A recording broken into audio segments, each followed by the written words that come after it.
Also in the first quarter, our first player's book, Heroes of Shadow. It's a player's option book. For those of you who said we weren't going to do anything for core players after the Essentials, well, that's not true. We begin with the Heroes of Shadow, and I'm going to let Mike talk about that one.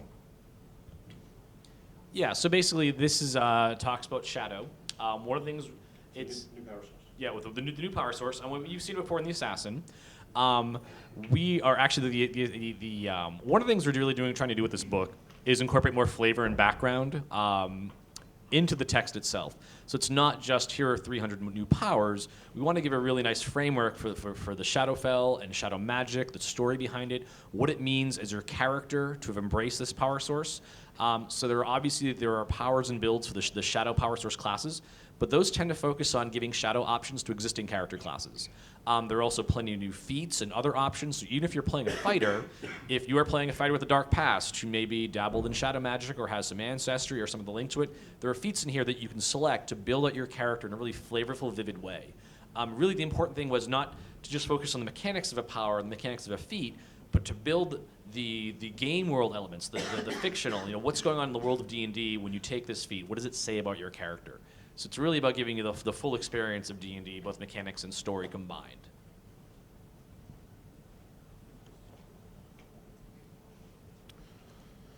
So we said earlier that there's a screen in the Dungeon Master's kit, and there is. But we also going to do a deluxe Dungeon Master's screen, much thicker stock, really durable, and with brand new art from that Wayne Reynolds guy. And this art's pretty amazing, so I want to show it to you. It doesn't all fit in one piece on the screen. On that screen.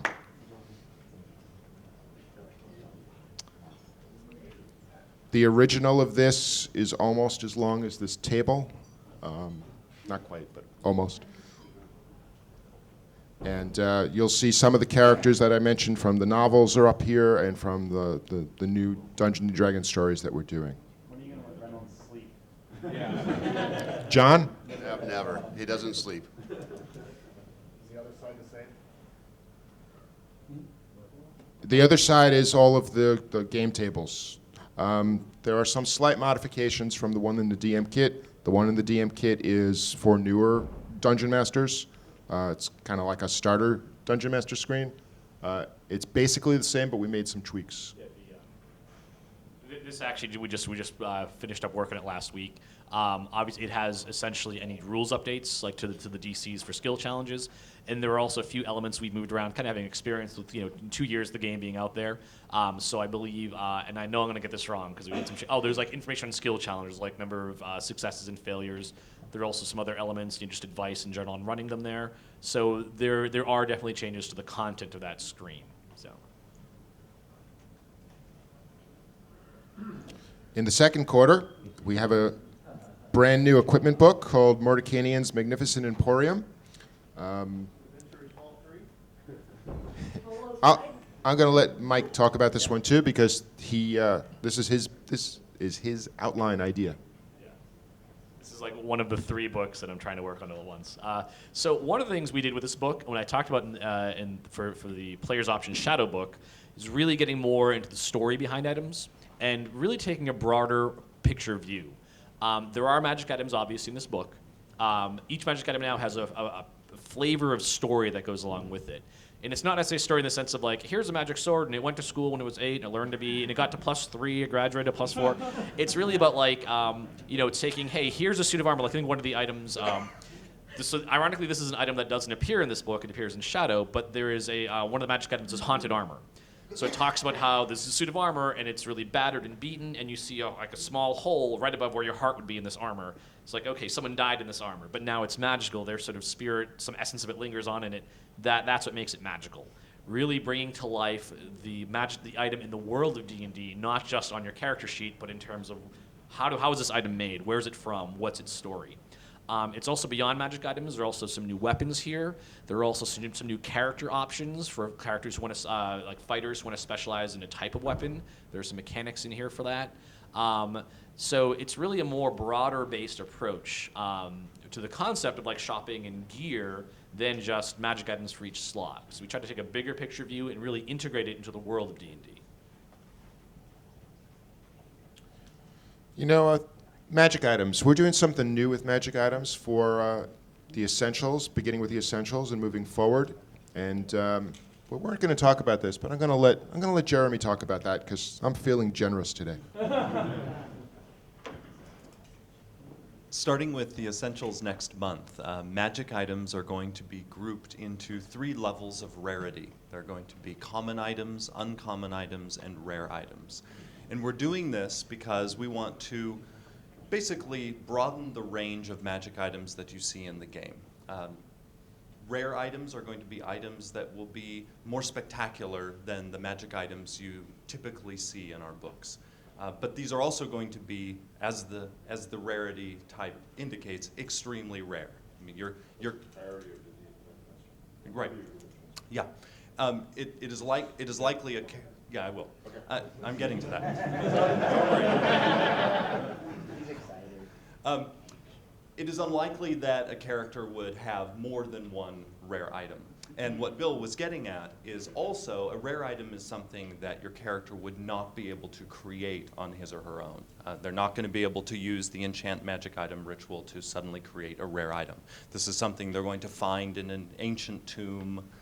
They will, battle through a dungeon, and that's how they will acquire their rare item. For the most part, that rule about not being able to create it or buy it is also going to apply to uncommon items. Uncommon items are going to be the purview of the dungeon master, whereas what we refer to as a common item, those will be the items that characters can create themselves or buy if they happen to be in a city or some other location that has magic items for sale.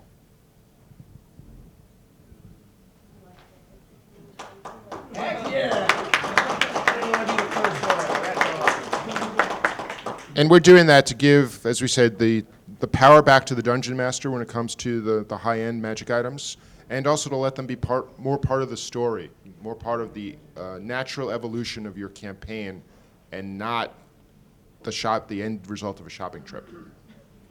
Quick question. Go. Is some of this stuff that's already out in the earlier books going to be uncommon? The question was, are items that are in our books already, are they going to be uncommon? The answer is almost everything we published will be categorized retroactively as uncommon, which means most of the items in our books will become entirely the domain of the DM in terms of how those items get into the hands of the players.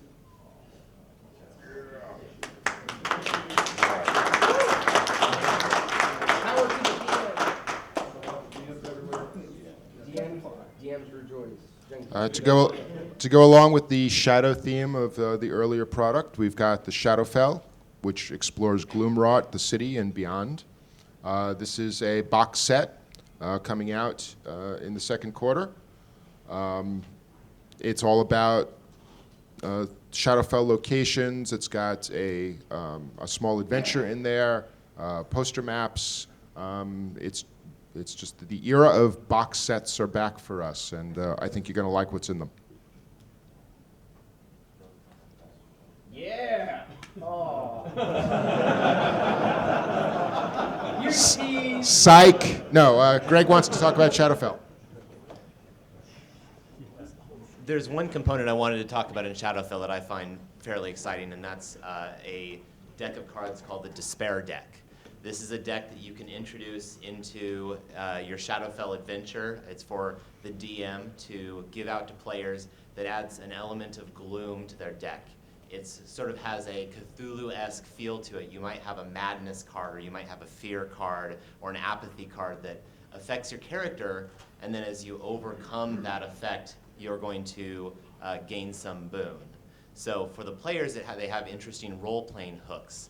You might be haunted, or you might be apathetic, or you might just be, a lunatic. That it has this sort of really interesting role-playing element to it that also is then supported mechanically. I think it's going to be a really exciting element to add a little bit of flavor to your Shadowfell campaign.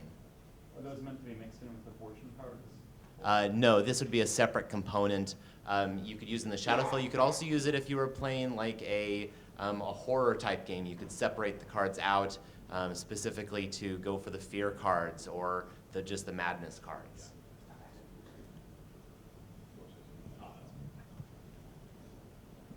Yeah, the thing about these box sets is we're trying to create experiences. So the card decks for this particular one adds a slightly different feel to the 2 or 3 levels you'll play through going into the Shadowfell and hopefully coming back out the other side. Or maybe not. All right, back to where we were. Monster Vaults. This is a follow-up to the Essentials Monster Vault. And this one is Threats to the Nentir Vale. Again, those themes that we're talking about, again, building more story and experience into the game. This is a big box of monstery goodness. If we weren't doing it in a box, this would be the monster manual for the year, but it is in a box, and it's got tokens, it's got encounters to use with some of the monsters, it's got poster maps, and again, it's an experience in a box. Anybody up here want to say anything more about the Monster Vault? I covered it? All right. Look for it in the second quarter. And then you thought we were just going to do cooperative board games. In end of the second quarter, we're going to do Conquest of Narath. It's a Dungeons & Dragons war game board game, strategy war game. A 2 to 4 player game, battling armies across the ruins of the Empire of Narath. It's going to be the first place where we actually show you a big chunk of the world map because we needed to make it for the board. It's a really fun game that Rich Baker designed, and Peter Lee of our miniatures fame is doing the development work on it right now. And a bunch of plastic.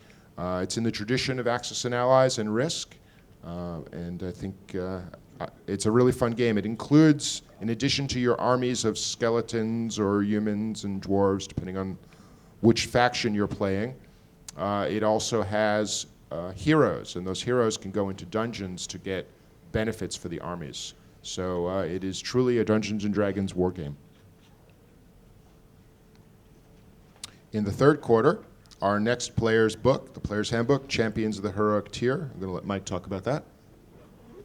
So yeah, this is the third book that's on my desk right now. But I'm sure when I get back on Tuesday, I'll have plenty of work lots of work to keep it going.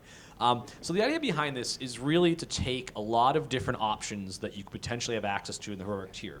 Like, I know a lot of you guys have seen Dark Sun. We had themes in Dark Sun. This book is going to introduce themes for core D&D. And it's that sort of mechanic where it's almost kind of like a giant buffet. You can go up to, and there's lots of different options. The DM can add to the campaign. The players can add to the campaign, focusing on levels 1 to 10. There's some traditional stuff like feats. We're also looking at things like, I don't know, how much can I spoil here? Do you want to give a couple more examples? Or? Go ahead. Okay. So essentially what we're doing is looking at levels 1 to 10, what's the kind of stuff people would do in that level. So you have like themes, but we're also doing things like non-combat options. If you want to be a blacksmith, there's rules options for that. And we're trying to build these in ways so like, hey, I want to be a master smith. This is something that's part of my character. You're not spending feats or anything like that. You're just as a group saying, hey, here's a rules option, almost a little like Unearthed Arcana-esque for if you think back to the 3E version, where it's just like, great, as a DM, this is important to me in my campaign. There are players like this. They can add it to their character, but it's not taking away your feats. It's not taking away your skill rank. It's just a separate subsystem you can add on. So there's a fair amount of that in this book, and there's also things like feats and just generally interesting stuff you could use in levels 1 to 10. So it's really meant to be any character. If you're playing an assassin or a psionic character or just a plain old fighter or rogue, there's something in here for you.